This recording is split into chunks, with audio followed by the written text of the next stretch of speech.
something you can't fix. If you can't fix what's broken, you'll go insane. It's Jay and Adam. It's Preview. It's Preview's Fix It with Adam and Jay. Hey, Peaches, welcome to Fix It. We're friends. Don't let friends fix pop culture alone. I'm Adam. And I'm Jay. And you're our listener. Hey there, listeners. Ho there, listeners. Listeners. That's right. That's right. Everyone must be on set tomorrow as we are recording an intro for Vlisteria. And everyone's going to be involved. Everyone's going to get a fun little moment. Oh, cool. Yeah, every citizen in Vlisteria is going to get a fun little intro, a la the X-Men animated series intro. Oh, do we want to do this in waves? Nope. It's going to be one. It's one call time for everyone. One call time for everyone. And we're done when we're done.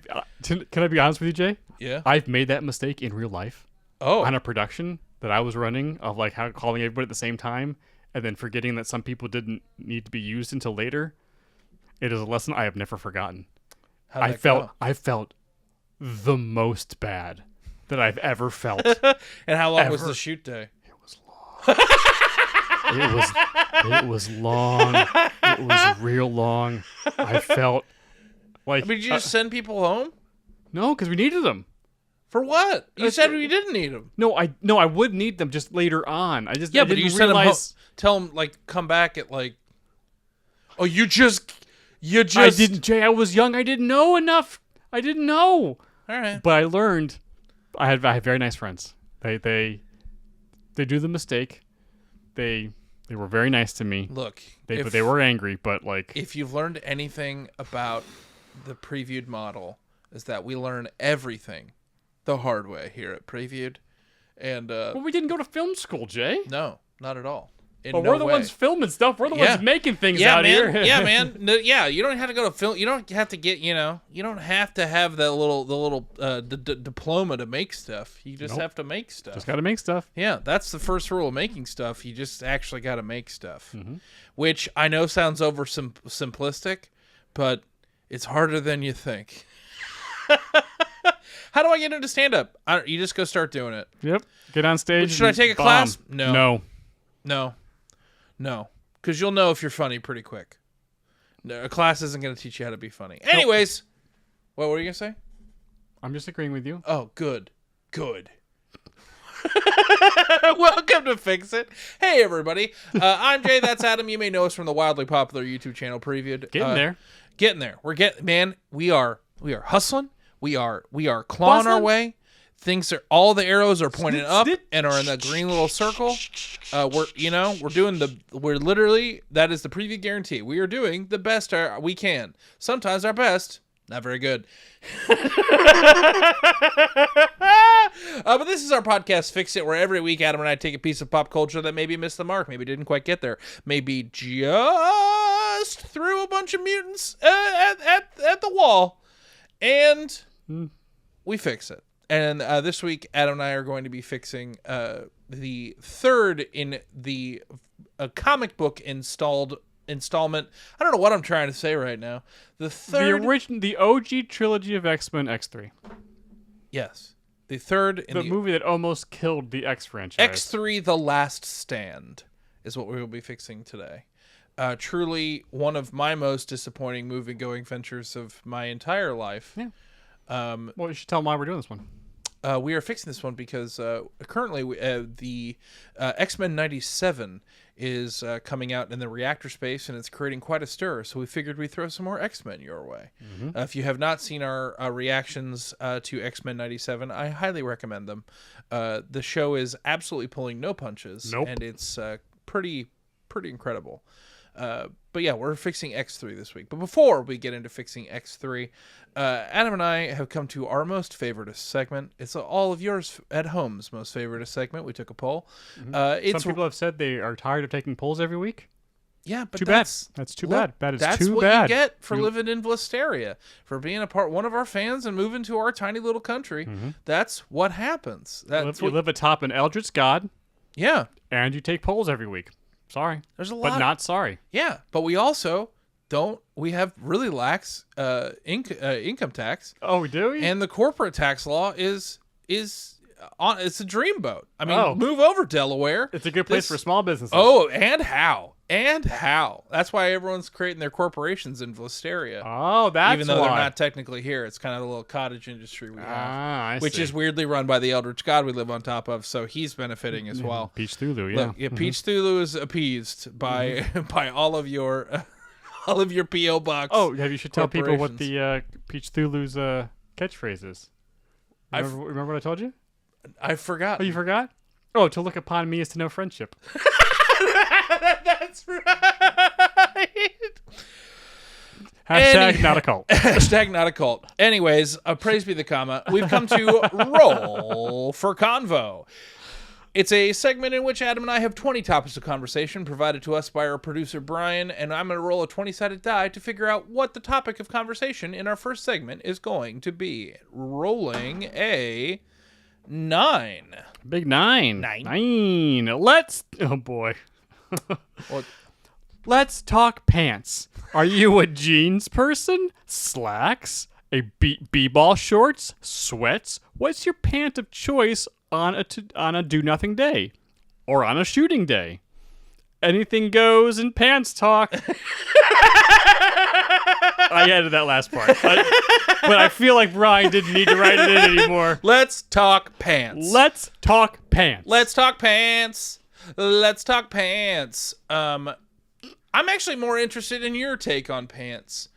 Oh, okay. Because when it comes to clothing, you seem to have your routine kind of down pat a little bit. True. Correct me if I'm wrong. Well, yes. I mean, now that I am the most homebody who's ever homebodied. What do you mean?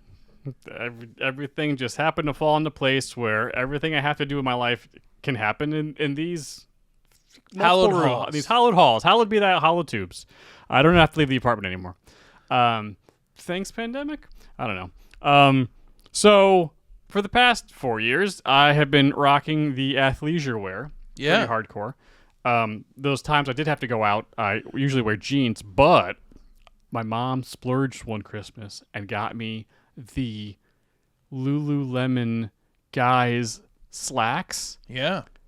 And you've been really into them. Oh my God. We even went on an outing so you could buy more of said pants. Dude, they are so comfortable. Yeah. Oh, because there's that perfect line between like workout pants, and then like normal pants with pockets and stuff. And it's light enough to wear in the summer. And there's also, but a little bit into the fall, you can still wear it a little bit because it's still kind of warm. And then it's like, oh, it's too cold. Back to jeans. Easy peasy. Yeah. So that's been how many pairs of these pants do you own? I have only 2. You only have 2? Mm-hmm. Black and gray. And you just rotate? No, that's when I leave leave my house. Oh, okay. Oh, when you leave the home. Yeah. I see. Normally, I just wear like I have like a Nike, a pair of Nike like workout pants, kind of like had that fleece lining. Yeah. For when it's cold. Absolutely. And then now it's getting a little warmer, and so Kevin Gilligan, friend Kevin, went to with his partner went to Universal over the holiday. It's like, oh, it's Adam's birthday. We should get him a present. So he got me a pair of Harry Potter pants. Ooh, look at that full leg. Show us your shoes. Wiki socks. And these are just like cotton pajama pants. Yeah. And I was like, ooh, now it's a little warmer. So, but I still like wearing nice, like comfortable, like hang around pant. Yeah. But when it gets summertime, that's when the shorts come out. Sure. Sports, workout shorts. I have a complicated relationship with pants. Do you? Yeah. I mean, I'm a jeansman. Yes. I like. You're wearing jeans right now. Pretty much every day. A jeansman. How often do you wash your jeans? You wash your jeans? That's okay. I think we're on the same page as that. Why would you ever wash your jeans? I just had the realization as I was walking here. I was like, it's time for these jeans to actually get washed. Maybe like once a year, twice a year, every 6 months. Yeah, maybe. It's after a while. Jeans, they're a hardy pant. Yeah, if it's like I've been like a couple of like go outside and you had to wear them during the summer. It's like, man, I sweat a lot. I should probably wash these. Yeah. Other than that, like never through the winter. Yeah. No. Because why? Because why? Yeah, I have a complicated relationship with pants. I mean, like, I'm a jeansman, and I've gotten into making a statement. If we have to like dress up and look nice, Sure. I like a kind of a drastically colored slack. Like I have these like kind of like more muted pink pants that are really nice that I wore to Easter. Okay. Well, pink's more of an Easter color. Oh, for sure. I mean, it's definitely an Easter look, but also like we went to a wedding and I wore like a nice like button up with like these like I like to make a statement with a pant from time to time. Okay. Yeah, pants are tricky. Why are pants tricky? Wow, I didn't know if I wanted to go this direction, but I guess we're going this direction. You don't have to go this direction. Oh no, it's totally fine. No, it's fine. I think Brian is editing this right now, being like, "Oh man, I thought it was just gonna be casual pant talk." I've struggled with my weight. Casual pant talk about casual pants. Yeah, I've struggled with my weight a lot, and so pants sometimes can be the enemy from time to time, because I have a lot of pants in my drawers that just like don't straight up fit anymore. And they become like kind of like a graveyard remembrance to when I had my life together a little bit better from a weight perspective. I've had to make peace with that a little bit in like pant purchasing, and so like pants, like I had to like change my attitude around the way I dressed myself. Interesting. In that, like, because I mean, you've known me long enough to know, like, see my weight fluctuate like pretty dramatically, and I have video evidence of it. Yeah. I mean, if you go back through preview, you can see me be heavier and then lose the weight and then get heavier again and then lose the weight, and now we're in the third rotation. And so it's kind of like, the fact that you probably have clothes that have fit you the entire course of your entire life that I know you well enough to know that you still own is like blows my gourd out a little bit. Right? Am I wrong? Yeah. No, you're not wrong. I will say this, the one benefit of before exiting that part of the conversation, sure. All I will say is for people at home, just guys, just go buy new pants if you need to. It's this kind of thing where I've like, when I put my mind to it, like it's harder with a kid nowadays, obviously. Sure.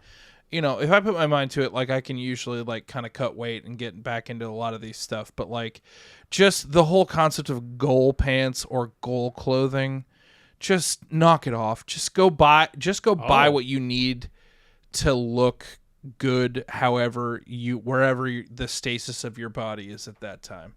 What will help you get into those goal pants? Having enough self-worth and looking nice in the moment, and then still having a goal. I get stuck in the trap of like, I can't buy anything right now because I'm trying to lose the weight. Oh, interesting. And it's tricky. And so I would end up just like kind of looking like crap a lot. This happened kind of post COVID, when Kimberly was pregnant, and like Kimberly was like, "We're just going to buy you clothes," and I was like, "What do you mean?" She was like, "You don't have to punish yourself by looking bad." Oh wow! And I was like, "Oh, that is exactly what I'm doing." She's like, "Yeah, knock it off." She's like, "Let's get you some shirts that actually fit you. Let's get you some stuff that actually, so that actually like works out, and you will feel better about yourself." Like, there's no reason that you have to feel bad about yourself. She's like, you're great just the way you are. She's like, if you have a goal that you want to do, that's fine, but that doesn't mean that now has to be bad. There's no there's no penance involved in this. That being said, we also live in the benefit of being our job.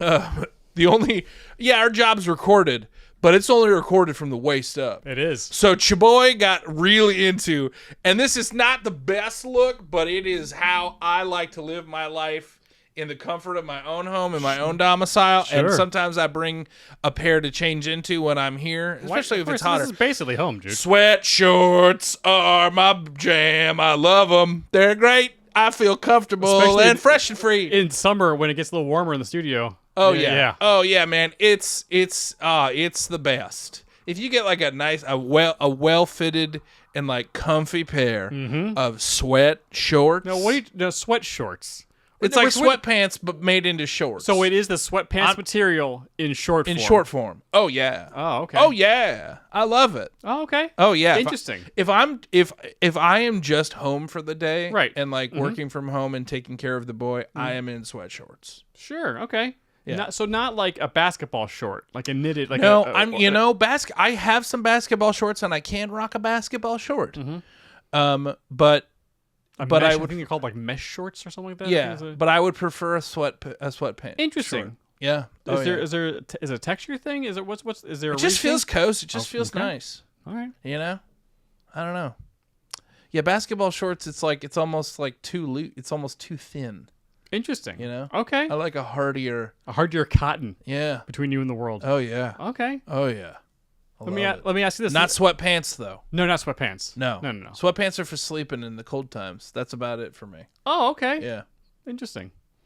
Switching from pants talk to shorts talk. Okay. How short should your shorts be? I think like right above the knee. Right above the knee. That's what Yep. Yeah. Yeah. But also long enough. I will say this. I think it comes down to how far they ride up when you sit down. Yes, exactly. Because there are some shorts that appear longer, but then when you sit down, they like creep way up. Yeah. Yeah. It's like I'm not trying to like. Yep. You know. Mm-hmm. Yeah, I'm not trying to give away all my secrets. Sure, of course. Yeah. Yeah. I'm not trying to like put good vibrations out in the world, but not like that. You know. Oh, okay. You know. It's for our protection, really. Yeah, but I'm not a huge like shorts in the summer like are for practical purposes, but I don't necessarily enjoy wearing shorts out. Sure. Do you know what I mean? Mm-hmm. Like if I'm going out and have to be a human, I would prefer to be wearing pants. Interesting. Which is weird. Mm-hmm. Because you would think that like my love of shorts on the in the inside places would transfer to the outside places. It does not. No. It does not. No, More often than not in the summertime, even if it's really hot, I arrive here in pants and I will change into shorts if I feel so. If I feel feeling froggy, you know. It's the summertime, so you usually are feeling pretty froggy. Yeah. Yeah. What kind of swimsuit guy are you? Are you like the mesh inlay, or are you a board short kind of guy? I don't think I've ever had board shorts. I like a mesh inlay. Yeah, I found these swim trunks when we were in Florida that like have like rather than like a mesh situation, they have like a built-in like kind of like underpants, boxer short kind of situation, but it's more like an athletic fabric rather than a mesh. Sure. I was like, Kimberly just bought them for me as a whim because she was like, we're going in the pool and you forgot your swimsuit, so I bought you a new swimsuit. Ooh. She's like, it's kind of weird, but it was on sale, and I was like, oh, it's heaven. I was like, I'm gonna wear these around the house. She's like, please don't. Please don't. Too bad. Please don't do that. And I was like, all right, fair enough. But yeah, a swimsuit needs to also have some comfort and hold for your boys. Yeah.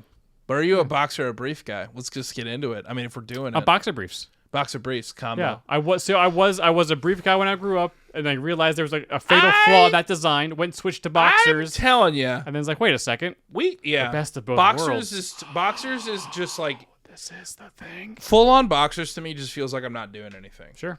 It's like I might as well just put the pants on. Yeah. I just feel you're not wrong. Like, but I feel like we grew like. I mean, you're a little bit older than me, but I grew up in a time in which like when I was in middle school and high school, like full on boxers was like the thing, and it was like I was like, absolutely was. But it got to a point where I was like, this is untenable.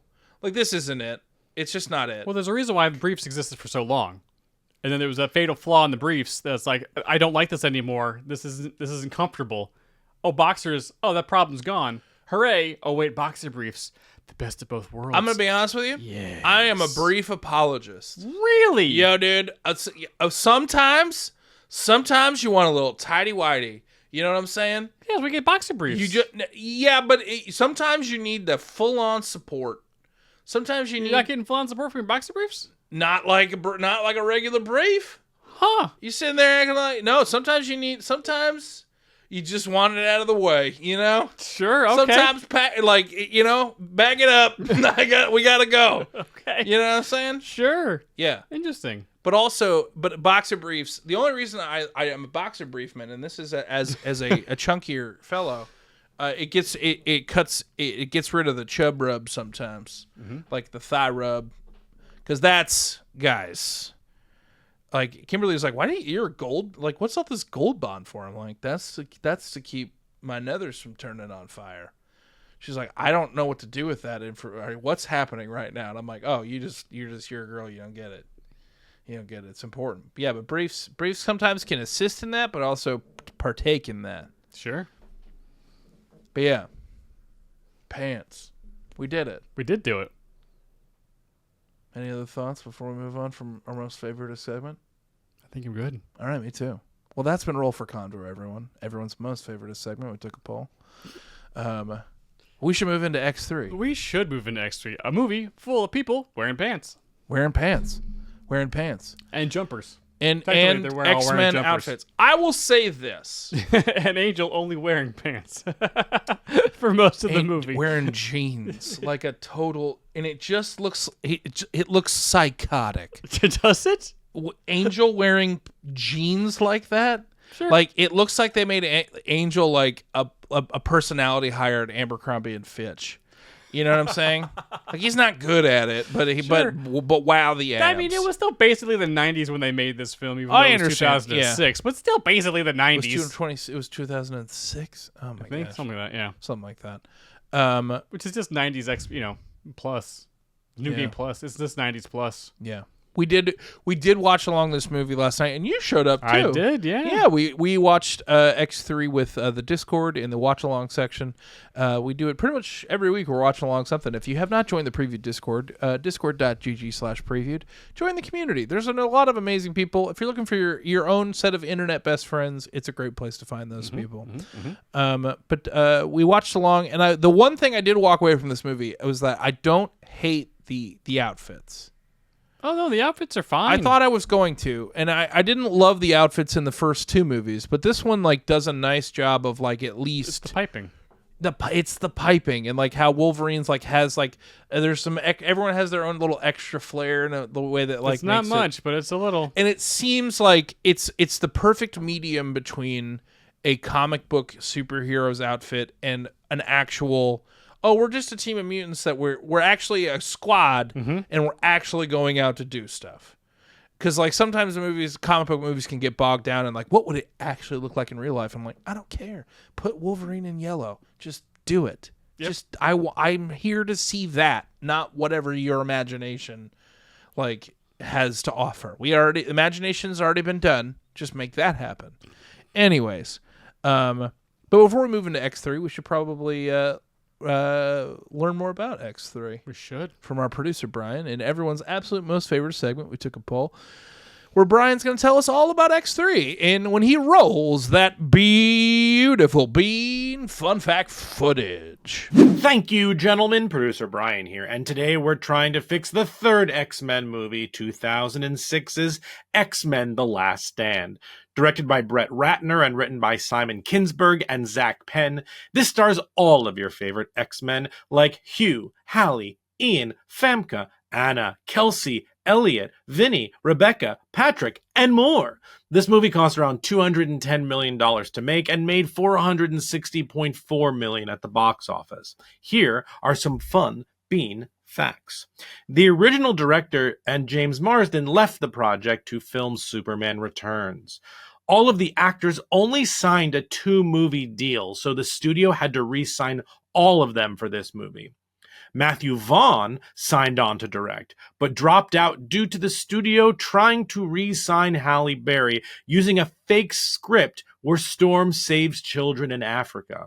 He would still go on to direct First Class. Other directors who turned down this movie, Darren Aronofsky, Joss Whedon, and Zack Snyder. Hugh Jackman had final approval over the director as well. The movie started post-production the day they started filming because of the tight schedule. It is reported that Ratner was a garbage person on set, a big garbage person.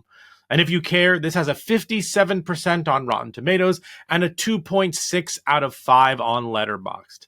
I also want to say that I deeply empathize with Jay's pants comments earlier. Anyway, back to you, gentlemen, and please enjoy writing your fix. Good job, Brian. Great job, Brian. Brian's mutant power is to regurgitate information. Yeah. Well done, Brian. Yes, indeed. He devours it through the series of 2 maggots, like Maggot. What? Wait, what? The X-Men character Maggot. He has he doesn't have a digestive system. He has 2 like bugs in him that come out and like eat the stuff. And What? Yeah. What? Yeah, he's actually kind of an important character. He's like biologically immortal. It's like a whole thing. Wow, that really upset you. That's too. gross. Yeah, you should That's Wikipedia gross. Maggot. No It'll really bum you out. No thanks. Yeah, I'm good. Hard pass. Yeah, wow. The face you just gave me was pretty staggering. That was a snake face. Yeah. Yeah. Oh, I thought you just knew about that character. No, I did not know about that okay, character. fair Is that enough. one of the new X-Men? There's so many. He was around. I think he he's been around for a long time, but I remember distinctly reading him during like the Zorn period, and he was kind of around during all that nonsense. All right. What a time! What a time to like actually really be reinvested in X-Men and be like, what is going on here? I don't know. Anyways, but X3, and for those of you who have not seen X3, perhaps we should fill you in on what happened in that movie, just to give you as a point of reference. If you're just listening to this in your car and you're like, I don't have time to read the Wikipedia plot, maybe we could hear it from our buddy Adam, and everyone's most favorite segment, Lop Drop.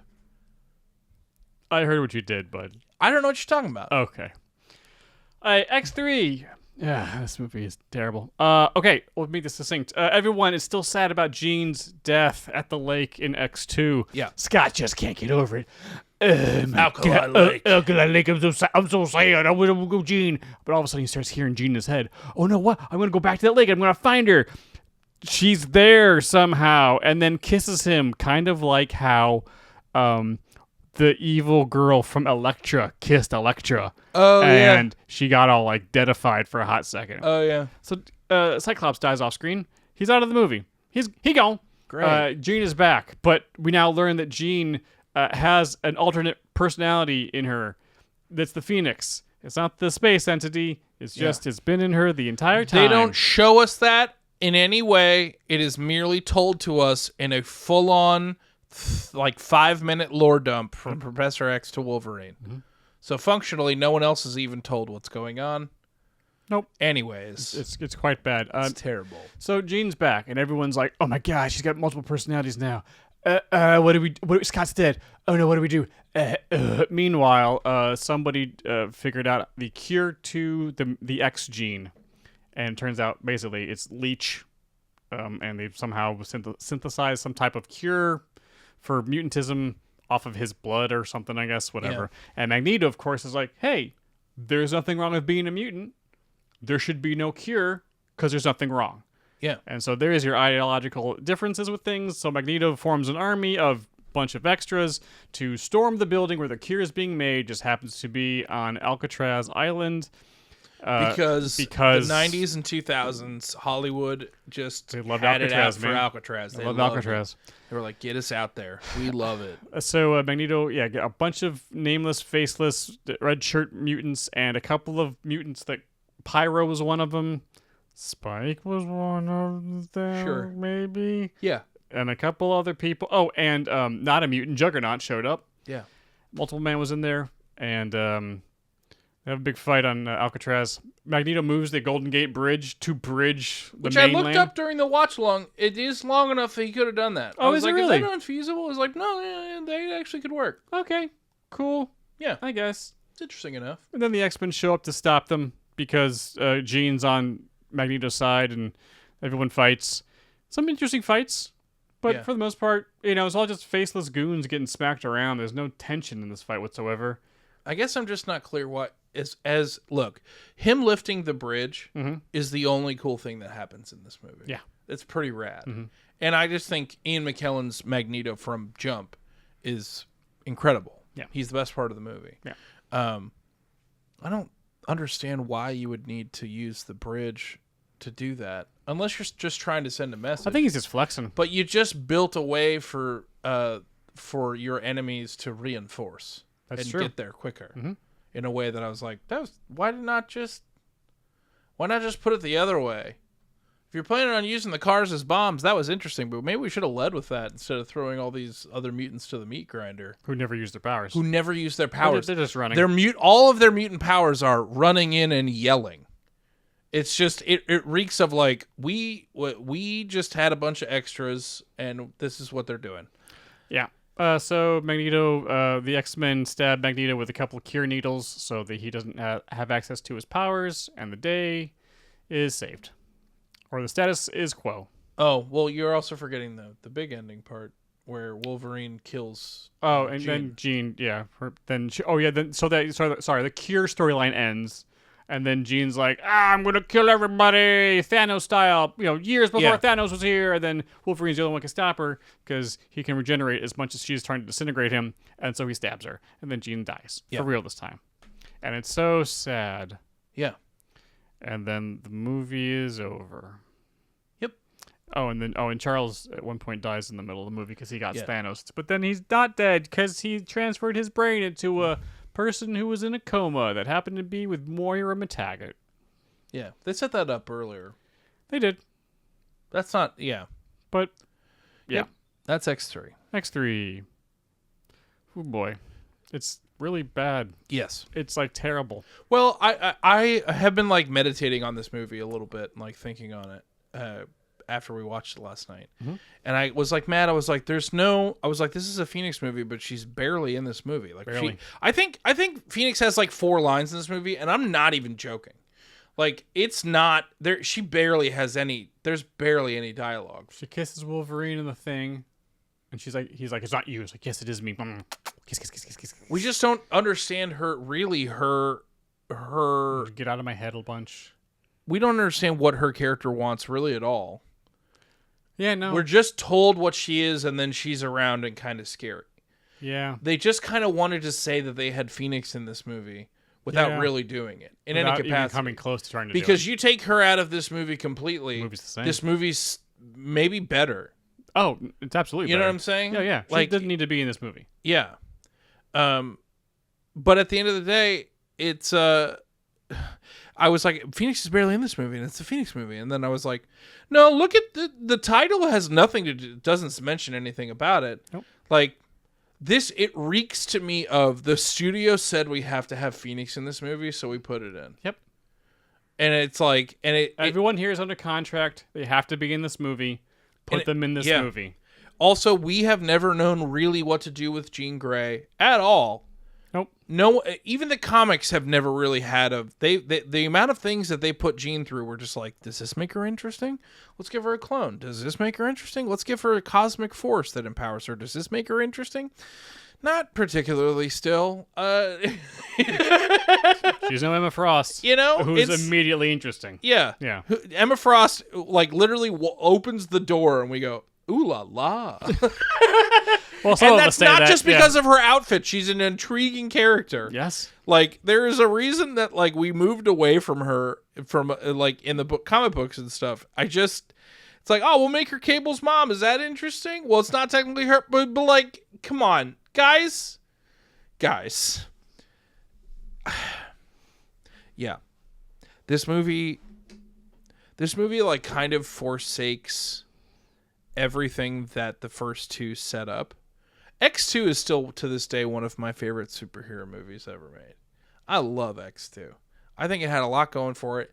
And it, if anything, it showed that they were wanting to move in the right direction of what comic book movies could be. Mm-hmm.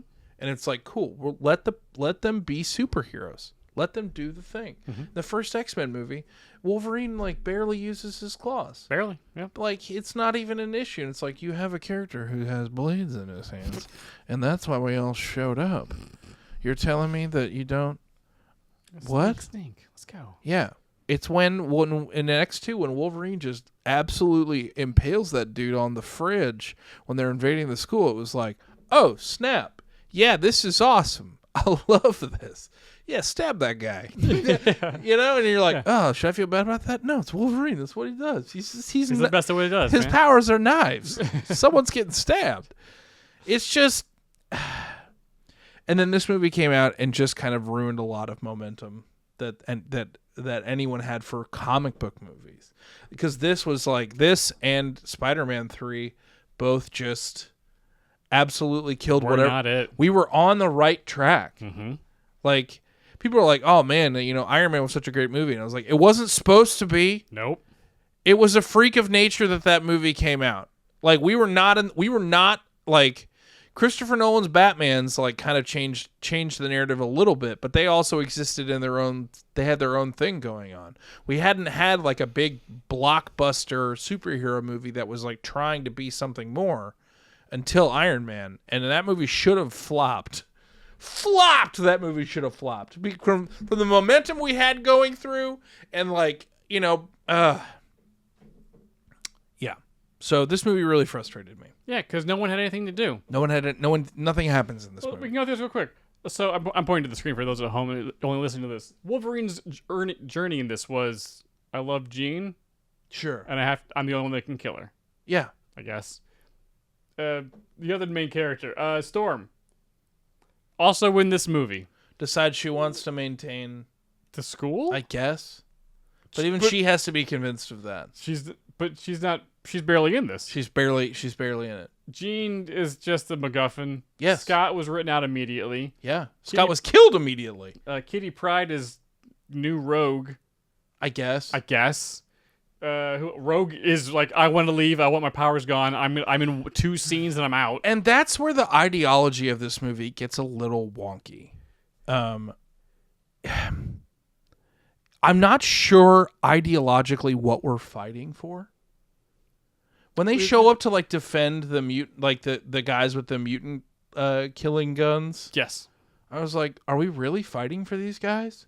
And it's the kind of thing where it's like when Magneto gets his powers taken away from him, you're more mad at the X-Men for doing that than you are them defeating the bad guy. But you also have, it's when Rogue has a power that hurts people. And you could argue that Rogue's power is actually is decreasing her quality of life. And so she goes and consents to doing this and does it and gets her powers negated, negated. But it's the kind of thing where it's like the X-Men are fighting for, I guess, her right to do this. But then when she does it, they're all just kind of bummed at her. It's like, oh, you're not in the group anymore. Bye. It's like, what? So Magneto also does that to Mystique. To Mystique when she loses her powers, she's like, nah, you're not one of us anymore. Like that felt like that's no. But the whole point of this is that like, Charles tried to build bridges. Great line. I mean, good line. Not gonna take it away. Sure, yeah. But it's like, okay, so what do we actually want to have happen here? Yeah, you're right. Do you know what I'm saying? The X-Men are good for 3 reasons: the powers, the social message, sure, and the soap opera. Yes. This movie didn't have any of those things. No. Because I'm not sure who's right. And here's the thing. There are movies that exist in the gray, and you're not sure who's right and who's wrong. And that is part of the theming of the movie, and that is central to what they're trying to create. This movie is not bad that. Gray. It's a bad gray. This is gray of like we stopped looking at the script hours ago. We're just writing words at this point. We've just been riffing up here, and not in a good way. Yeah. Angel. Ooh, cool. Angel he's in 3 scenes. And is shirtless for most of them. Yeah, Angel's a really cool character, and you can do some fun things with CGI that I would like to see in a movie. But that you need to give the character... I'm going to go out on a limb and say I think maybe Angel has more lines than Jean does in this movie, and Angel's in 3 scenes. You may possibly. I feel like this movie, to me, feels like they put a bunch of aftermarket like accessories onto a car that doesn't have an engine.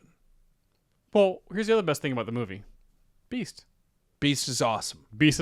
They nailed Kelsey it. Grammer does an amazing job. Kelsey Grammer is Beast. Well, I mean, yeah, as soon as like Frasier became a thing and you'd watch the cartoon and be like, "Oh, that is Kelsey Grammer." Like easy. There's no way around it. And also, I think they utilize his character well, like him being a spokesperson to the government. Mm-hmm. Good. Yeah. It's very good. Mm-hmm.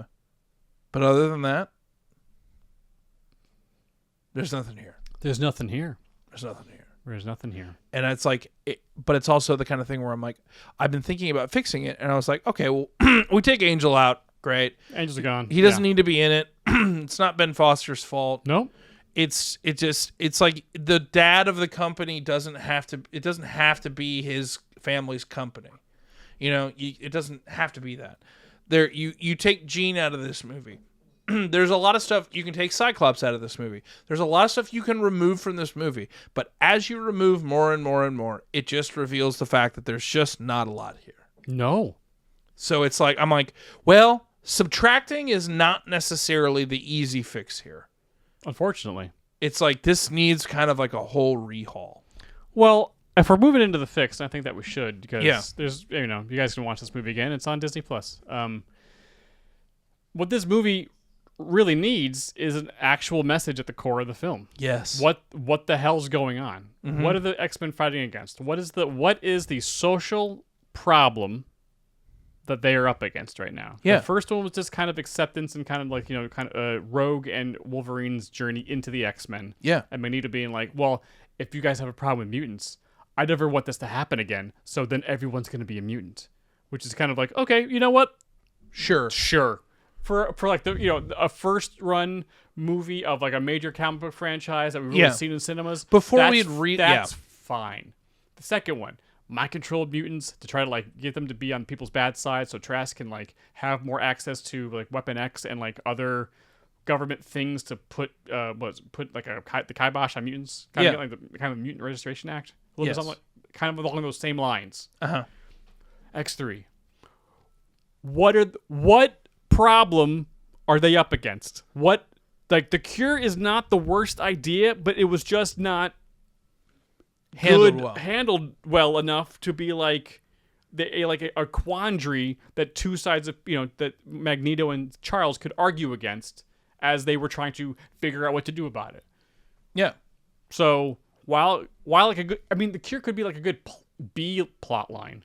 Yeah. But it's not the central like moral dilemma that the X-Men are up against. Because X-Men is the moral quandaries are part of it.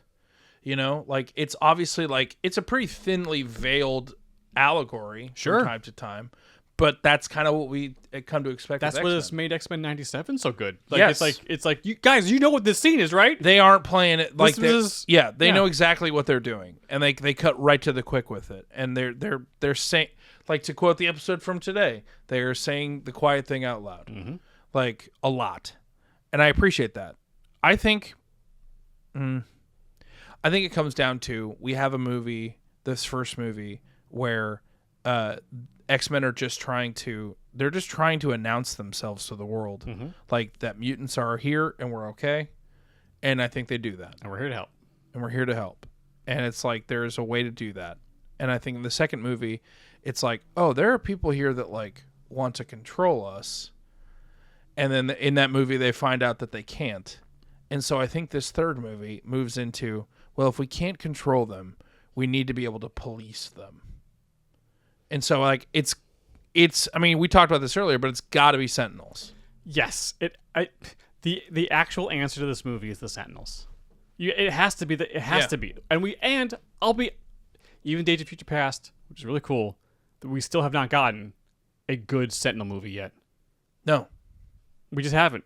They used Sentinels in Days of Future Past, and it was interesting. They were terrible. But we saw future Sentinels and we saw past Sentinels. Okay, I see what you guys are doing. Interesting, neat, kind of. But like, we still have not gotten an actual Sentinel movie. Yeah. And by the time when this movie had come out, like they kind of have a nod to it. Yes.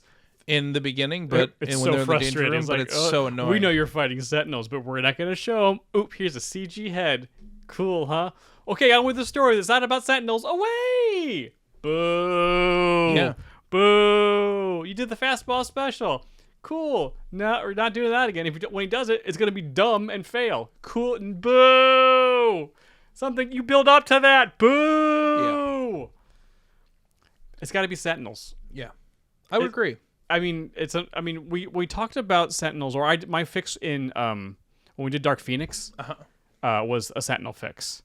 But so not to, I don't want to rehash all those ideas. No, for sure. But like the only way this movie makes sense is the things have to heighten to police, Sentinels. Yes. The government, somebody has to be like, well, this didn't work and this didn't work. What's the next best option against these mutants? Okay, giant killer robots. Yeah. Because then there's a moral quandary. Uh-huh. Magneto wants to kill everybody involved because he knows what this leads to. And the X-Men are like, this is not the answer. We're going to protect ourselves. But y'all, this is not... Giant killer robots are going to get out of control. Well, I think if we're getting into the fix, I think this movie is kind of a... can kind of subvert expectations a little bit. Okay. In that I feel like the Sentinel program starts with the best of intentions. Oh, okay. In that it's like an Ultron situation. Kind of, yes. I think it's like, hey, if we've learned anything from mutant kind is that like it's not unreasonable for the general, regardless of, we can even guise it like under nationalism. It's like, it's not unreasonable for like the American public to be protected from people who can do all sorts of things. Mm-hmm. Like, we're not targeting any mutants specifically, but like, this is purely a defense. This is we arm cops because that gives them a little more authority when it comes to dealing with people. Sure. Like, why are we not allowed? Like, we should be allowed to do that. How for is the mutants. government supposed to be able to handle wayward mutants, aggressive mutants? We don't have any way to do that. And I feel like this is the kind of thing where it's like this goes hand in hand with, and I think we can even start with Beast, because we're keeping Beast. Oh yeah, Beast stays. But I think he's still like very much like he's in the cabinet of mutant affairs for the president. And and he's almost even spearheading this in a way that's like, yeah, like this is a way to, if this makes people more comfortable with mutants, then like, yeah, like I don't think there's any reason that we shouldn't be on board with this program. Do you know what I'm saying? Sure. Well, first off, who's in this movie? Cyclops is gone. Yeah, I think it's not his fault. He was shooting Superman Returns. They should just written him out, like not even show up in this movie. He should have just been like, he's in the wind. After Gene was gone, he's out. He's gone. It's the easiest way. Yeah, because he's not dead. You're not disrespecting him. He's taking some time to himself. Yeah, we can come back to them. Mm-hmm. Absolutely. Like you can. I think you keep in Wolverine. Well, you have to. He's the reason why everything keeps going. Yeah, you keep in Storm, obviously. Yep, obviously. We got to keep Iceman, I guess. Yeah. Bobby Drake doesn't have much to do. No. And that makes yeah, it's frustrating. Makes me want to kill him off in this movie. Oh my god. You know what I'm saying? Sure. You got to kill anyone. Do you have to kill somebody? No. But also, he's an Omega level mutant. Like that's the true. fact they handcuffed Bobby the entire trilogy because he was in the first one. Yeah. And then he only gave him his like. And by the way, I can turn my whole body to ice and like become super powerful. Only happens in the last movie. Yeah. To fight Pyro. Yeah. Who's a total mark. Like Pyro's such a weeb. Like such a weeb. Like I would have fought Charles. He would have made you claw your own eyes out. Charles Xavier could have made you pull your own body inside out. Like he would have made you he would watch you turn your tongue into a guitar. Oh my god. Like it's wild. Anyways, yeah, but that sequence is complete. It's totally wasted. It's just not even it. So like what's our 3-act structure here? Okay. 3-act structure. First act, I think, is the opening of the Sentinel program. Yeah. They announced the Sentinel program. And I think we get and I think we start that sequence goes in such a way that it almost starts the movie, and then they're almost making a commercial for it. Yes. And it's I'm Beast and I sign off, and we all go, what? Or we see it turns one of these scenes it's going to turn out that it's a commercial or a video or something like that, a promotional video. Yeah. Or, of a mutant doing something bad, and then freeze. Mutant, and we see Sentinels show up and do their job. Yeah, and if anything, they're working hand in hand with the X-Men, who have gone through a pretty hard rebrand. Oh, of okay. Do you know what I'm saying? It's the bad, the good mutants working alongside the Sentinels will take out the bad mutants. Oh, okay. No. I was thinking this is the government's our plan. We don't have an X-Force to sure. do. Yeah, we don't have but we need to be able to protect our citizens.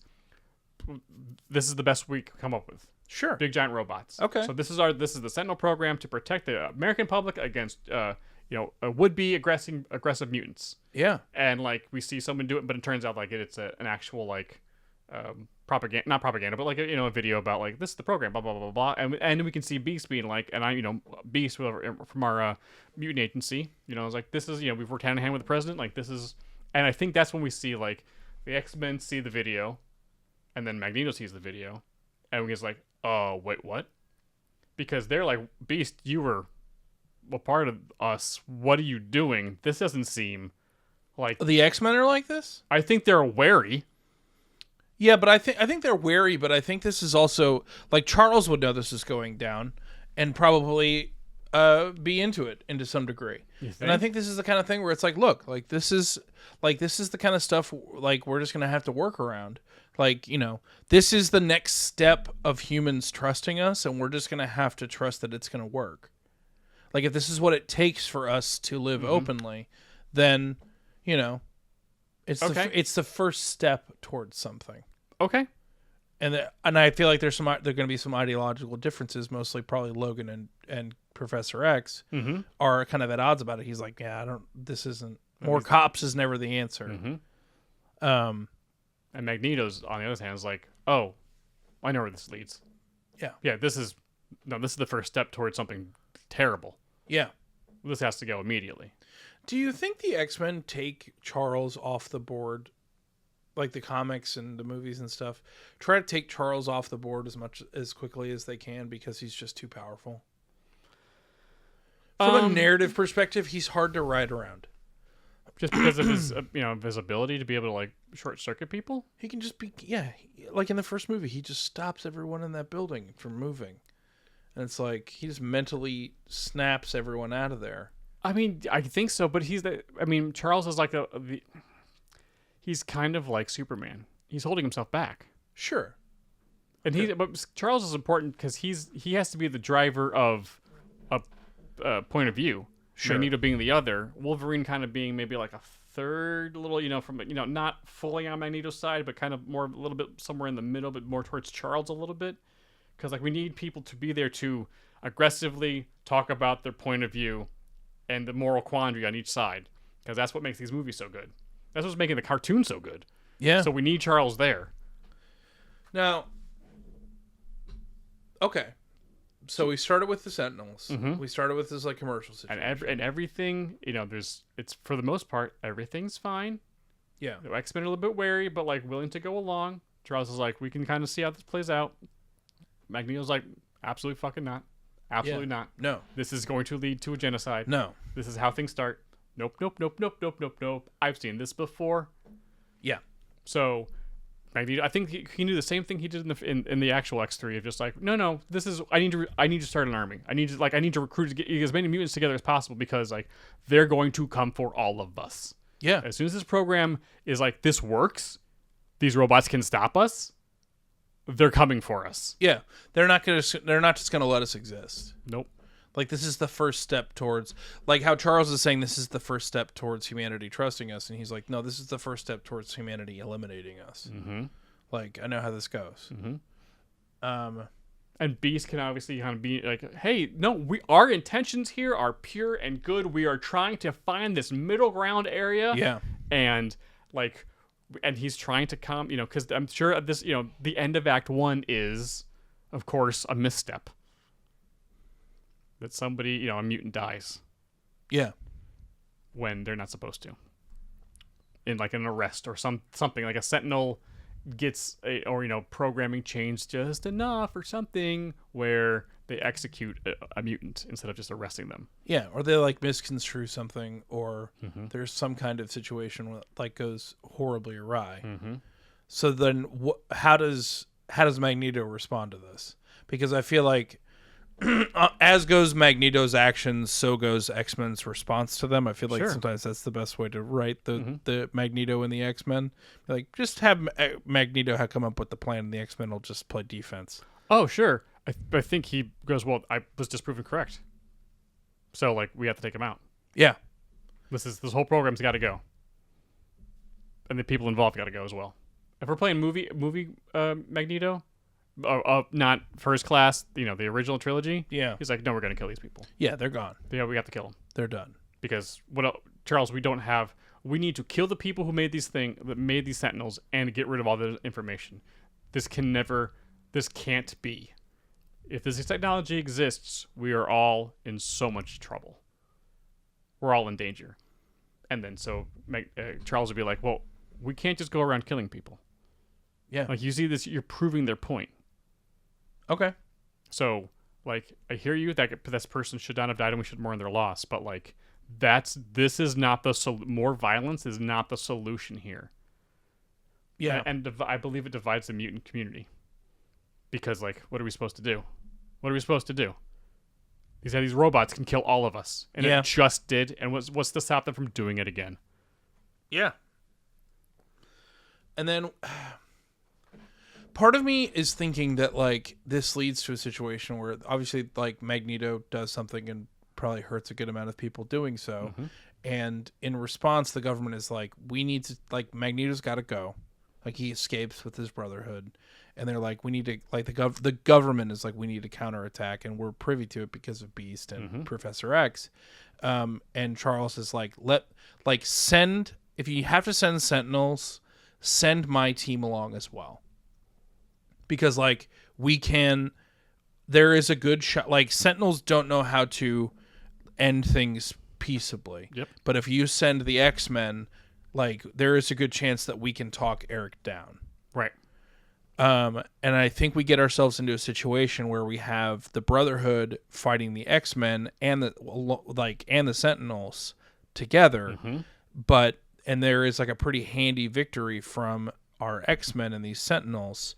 But once the tide turns towards victory on that side, I think we start to see a side of the Sentinels that the X-Men were not anticipating.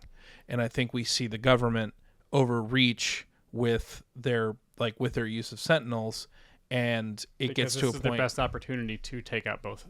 Yes. We basically get to a point where it feels like just a gigantic setup for to capture both sides. Yep. And so we get ourselves into a situation that we always want in these movies, in that we have X-Men and the Brotherhood working together. Yes. We get Magneto. That's the end of Act 2. Yeah. The end of Act 2 is the Sentinels turn on everybody and capture everybody. The X-Men and Magneto and a couple of the Brotherhood basically, cheese it. And so we can get more of, obviously they're probably in some kind of safe house situation, but we can see, a projection of Charles and Eric dealing with the X-Men, and we can get more into the ideological differences of things. But then it comes down to, obviously, it's like, well, Sentinel's got to go. Like, this was all plot from the jump. And Beast's role in this movie can be, like, ferreting out the actual, like, the nefarious person behind the good intent. Like, the intention for this to be a good program and actually help people was there. Someone subverted it from the inside. Yes. And we find out, Beast finds out whose that is. Yeah. I think Trask, maybe, I don't know if Trask was in the first movie, or there's plenty of government human characters in X-Men lore that we can place one of them in this role, but Beast is the one that finds them out. Yeah, and then he goes to the president and be like, you have to, this person manipulated this whole program. You're the only one with the power to stop this thing. I don't know. I'm asking you to put and then the president can be like, do you know the political ramifications for me stopping this program? Like, and then they could actually while the X-Men and the Brotherhood are having the ideological debate, the President and Beast could be having the political debate, because that's also very interesting in a time like this. And like really see the ramifications of like, well, if I do this, then XYZ, but sir, if you don't do this, then ABC. Like, they are people, they are Americans. What are you doing? Yeah. And like you get like, and that could be like both of these scenes could be like very much akin to what X-Men 97's doing. Like, just like really go there, say the quiet things out loud. Yeah. And then of course the X-Men and the Brotherhood fight Sentinels, and super awesome. Yeah. And we see a fastball special. Yeah. And then we get towards the third act is basically just but how do we stop this? Like, how does this end? I guess is my question, because obviously they're defeating all of these Sentinels and whatnot, but like, how do we land this plane? I think that the base or whatever gets destroyed. Sure. Everyone, what have you. I think the reveal at the end, during the credits or whatever, is there's a master mold somewhere out there. But this threat, like this version 1 Sentinels defeated. Thank God we did it. But somebody's started building a master mold. It's like, somewhere this else. was just we were just gathering data with this set. Like, this was not defeat. This was just literally like, This is our first trial. oh yeah, how can we do better next time? Great. That's the More American plastic. way. Got it. Yeah.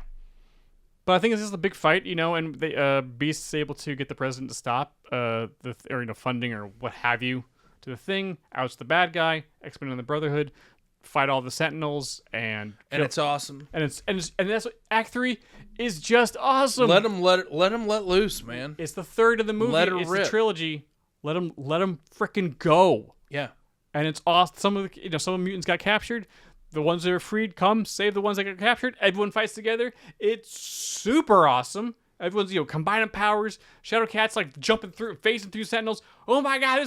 Bobby's in full ice mode. He's an Omega level mutant. Let him do rad, cool ice stuff. Yeah, and I think you see, like, if anything, I think the Sentinels like overstepping their bounds like causes a situation that like a lot of people are in danger, like a bridge or something like that. Sure. And you see the X-Men completely like unload on these nerds, and we get like a pretty good amount of media attention like on the X-Men, and like it's from a hero's perspective, they end up changing the narrative around mutants to some degree, in that the X-Men, and this is what the third movie should be the fruition of Charles's dream.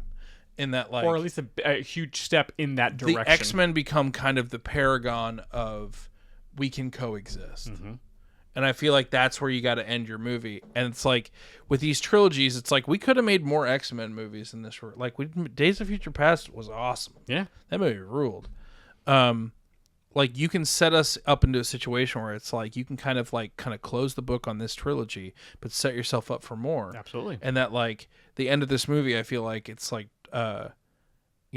Charles, maybe at the beginning of the movie, it's set up that like there aren't a lot of students at because they don't think it's safe anymore with like blah, because the government raided the building like a year and a half ago, and it's like Storm coming in and being like putting a stack of applications on his desk, being like, we got a lot more kids to go see.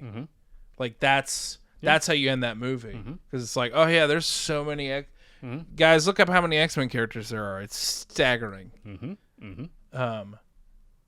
And then it's like we can build like we're not just building a brighter future for mutant kind, we're building a brighter future for this movie franchise, because we can just keep doing whatever we want. Like new mutants and like the new X-Men and all sorts of stuff. Yeah. I mean, it sounds oversimplistic, but like that's the kind of movie I want to see. Yes. Like, I don't really, but also it's the kind of thing where it's like I've been thinking about it, and I was like, this is kind of, Sentinels is just kind of oversimplified, and I'm like, yeah, but break down this movie and it got made, and there's not much to it. There's no soul to it. There's no core to it.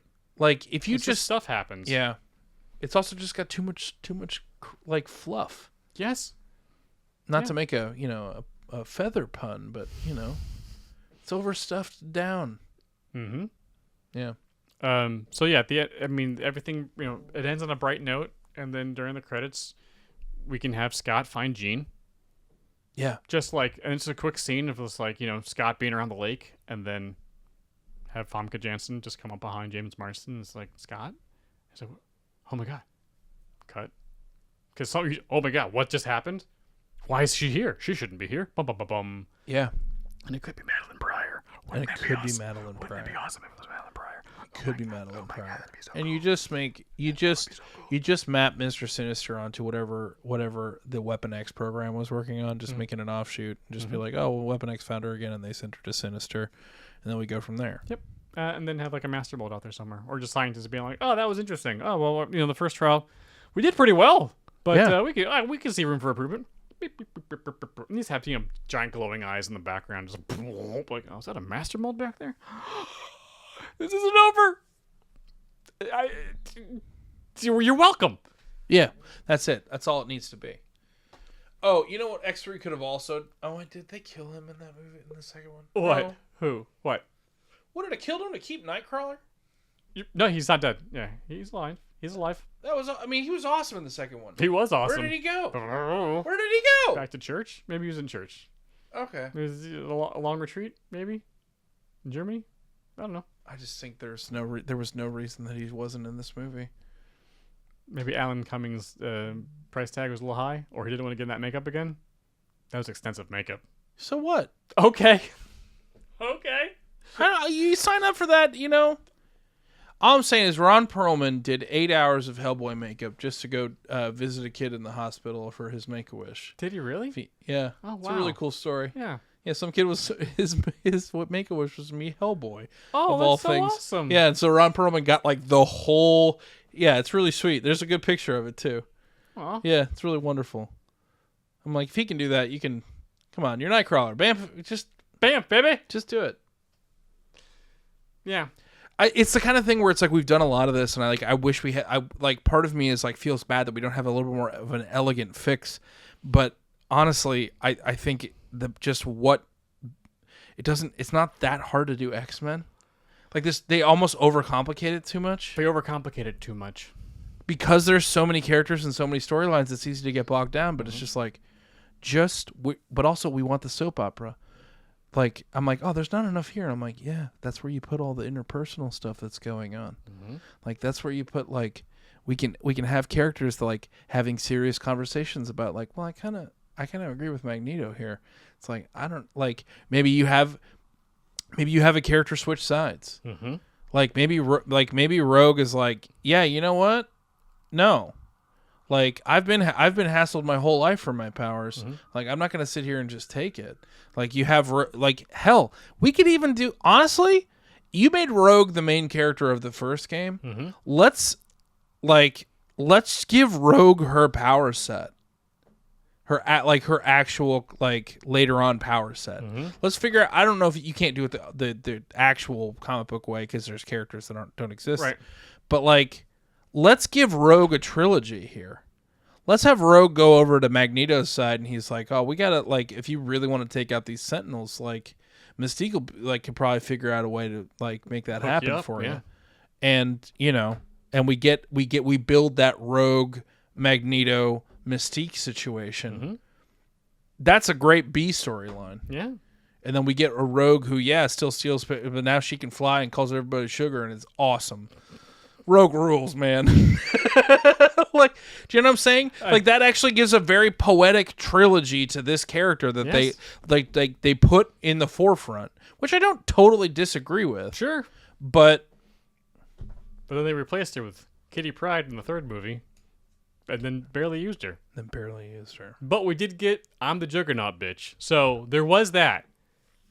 Juggernaut, not a mutant. BT Dubs, not a mutant. He's magic based. That was so annoying. It was so stupid. I hated it. Ugh. And I don't try to be that, like, overtly negative, but it's more that, like, rewatching this movie just flashed me back to seeing this in the theaters, being so pumped for it, and it was just such a huge disappointment. Yeah. And it felt like a betrayal because we had been on such a good tear of movies. Uh-huh. You know, I was like, do. we're not getting held down by the Fantastic Four. Those were bad, but X-Men's good.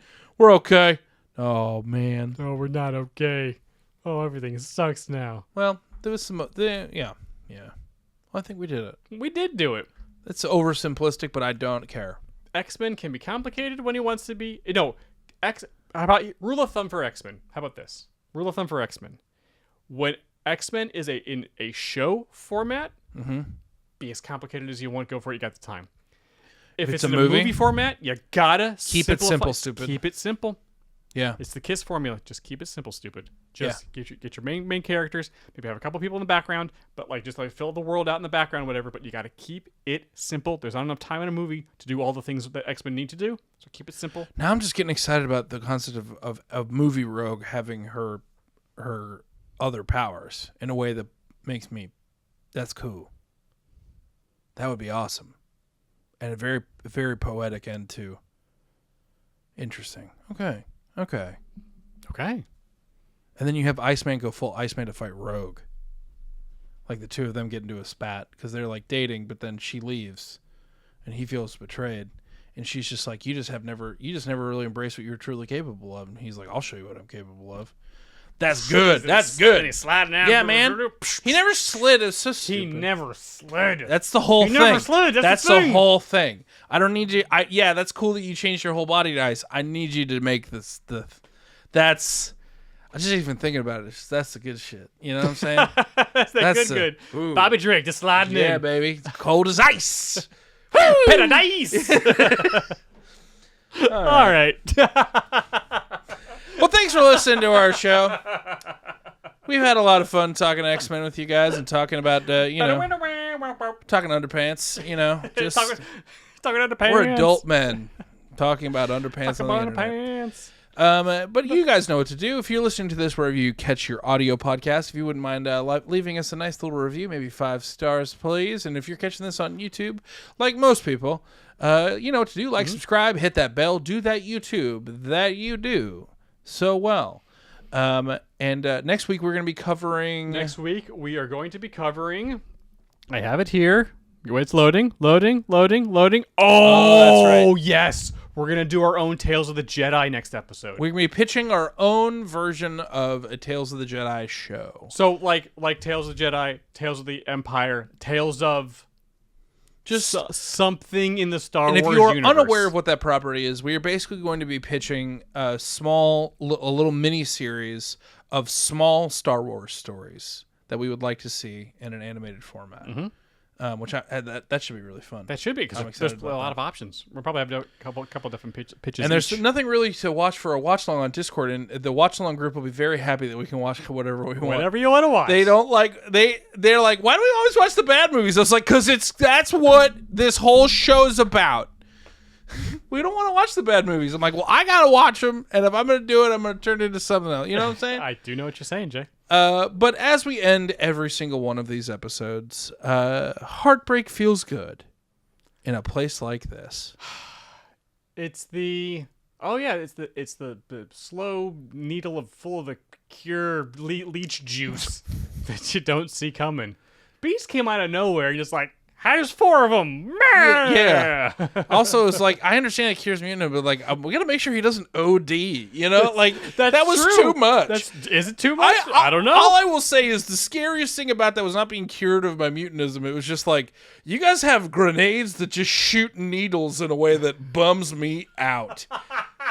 You know what I'm saying? Like, there should have been a couple guys like just covered in needles in a way that would be like, I don't like this. This sucks. There was too many. This should be a war crime, regardless of whether or not there's actual stuff in here. Like giant needle cannons. Yeah, It was gross. It was a bummer. This has been Rug Talk. We'll see you guys next week. Bye.